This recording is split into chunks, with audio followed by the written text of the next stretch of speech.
ولا تفتنا بعدها واغفر لها وارحمها. Assalamualaikum warahmatullahi wabarakatuh.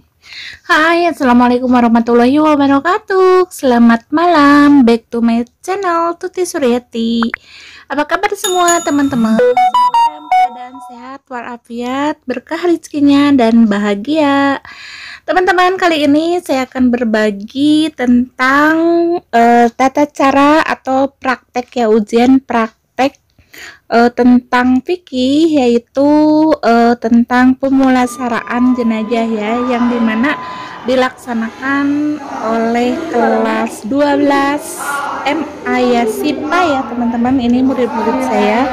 Nah kebetulan ini semoga bermanfaat untuk adik kelasnya juga ya buat kedepannya. Nah dalam Islam itu ada 4 kewajiban ya dalam pemulasaraan jenazah, di mana ada tetangga atau saudara kita meninggal, itu ada 4 kewajiban yang harus kita laksanakan. Yang pertama adalah memandikan jenazah. Nah ini teman-temannya lagi mencoba ada temannya dari kelas 10 jadi model ya, model sebagai mayat gitu ya. Nah mereka kelas 12. Nah ini harus disiram ya kan, awalnya harus semuanya harus dibersihin ya, dari kuku-kukunya, kemudian kotoran-kotorannya dari najis dan sebagainya itu harus dibersihkan. Kalau kukunya panjang juga harus dipotong. Nah setelah itu baru disiram dari kepala ke bawah, kemudian diwudu ya, diwudukan. Nah seperti biasa wudu ya, wudu. Nah jadi pertama harus meletakkan jenazah dengan kepala agak tinggi di tempat yang disediakan ya. Pastinya orang yang memandikan jenazah memakai sarung tangan dulu. Nah harus perempuan ya, kalau perempuan, dan juga laki-laki, mayatnya harus laki-laki juga yang memandikan. Nah setelah itu ambil kain penutup dari jenazah dan ganti dengan kain basahan, nah agar auratnya tidak terlihat. Kemudian dibersihkan giginya, lubang hidungnya, kemudian lubang telinga, celah ketiaknya, celah jari tangan dan kaki, serta rambutnya harus bersih ya teman-teman, adik-adikku, murid-muridku. Kemudian ketiga, langkah berikutnya, bersihkan kotoran jenazah baik yang keluar dari depan maupun di belakang. Nah caranya harus diangkat si mayat ya agak tinggi dikit, kemudian tekan perutnya perlahan ya, jangan kekencangan, nanti sakit ya. Meskipun itu udah jadi mayat tetap aja akan merasakan sakit ya. Kemudian siram atau basuh seluruh anggota jenazah dengan air sabun. Nah kemudian setelah ini, nah muridku ini kan nggak ada sabun ya, ini kan hanya sebagai simbolis. Nah jadi perlengkapannya juga seadanya ya teman-teman, yang penting mereka tahu tata caranya dalam pemulasaraan jenazah ya, atau dalam cara memandikan. Nah setelah itu disiram dengan air yang bersih sambil berniat ya sesuai dengan jenis kelamin jenazah. Kemudian setelah itu, setelah beres dimandikan, nah jadi harus perempuan itu harus niatnya ya seperti, nah niatnya itu nawaitul gusla adzaan hadzihil mayyitati lillahi ta'ala. Nah setelah membaca niat, dimiringkan jenazah ke kanan, kemudian basuh bagian lambung kirinya sebelah kanan. Setelah itu disiram dengan air bersih dari kepala hingga ujung kaki dan disiram lagi dengan air kapur barus. Nah berikutnya jenazah kemudian diwudukan seperti orang yang berwudu sebelum sholat ya. Nah setelah itu jika keluar dari jenazah itu ada najis, setelah dimandikan dan mengenai badannya wajib dibuang dan dimandikan lagi. Jika keluar najis setelah di atas kafan, tidak perlu diulangi mandinya tersebut. Nah kemudian di sini untuk setelah selesai memandikan jenazah, kemudian diberikan wangi-wangian ya. yang tidak mengandung alkohol sebelum dikafani. Nah, atau biasanya kapur barus ya. Nah, itu. Kemudian dalam mengkafani, nah ada perbedaan ya antara laki-laki dan perempuan. Nah, jadi kalau perempuan itu hanya menggunakan kafan, kain kafannya itu 2 lembar ya.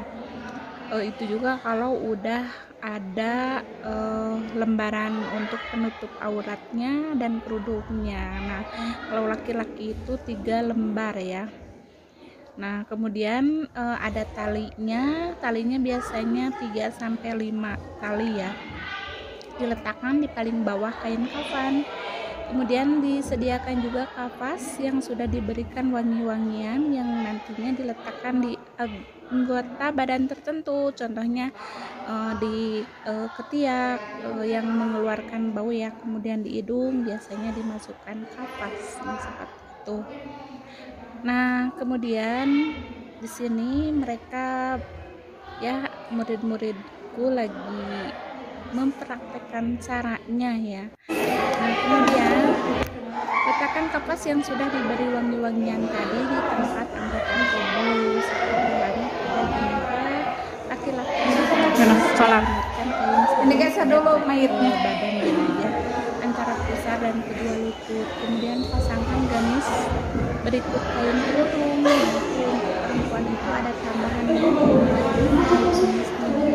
jadi kalau Udah segitu juga cukup, nggak apa-apa. ya bagusnya Empatan ini. laki-laki Ya, semua aja. nah jadi Dari niat, dari awal semuanya.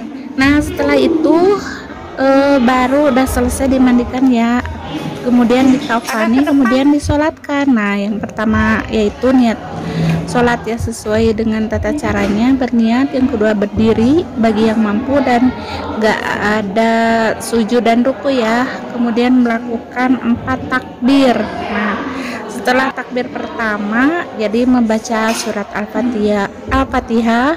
Kemudian pada takbir yang kedua membaca sholawat Allahumma sholli ala Muhammad.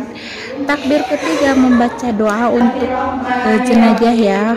Kalau untuk perempuan Allahumma gfirlah ya warhamha wa'afihi wa'fu anha. Kalau untuk laki-laki Allahumma gfirlahu warhamhu wa'afihi wa'fu anhu wa'akrim nujulahu dan sebagainya nih, seperti itu.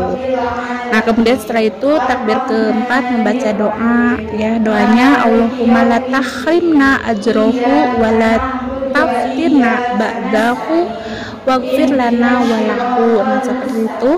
Dan terakhir yaitu salam.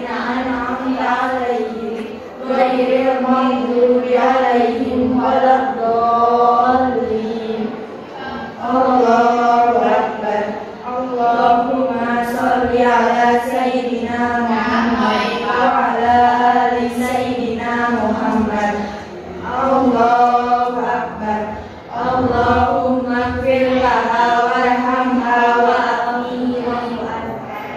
Allahu wa la taftina ba'daha waghfir laha warhamha. Assalamualaikum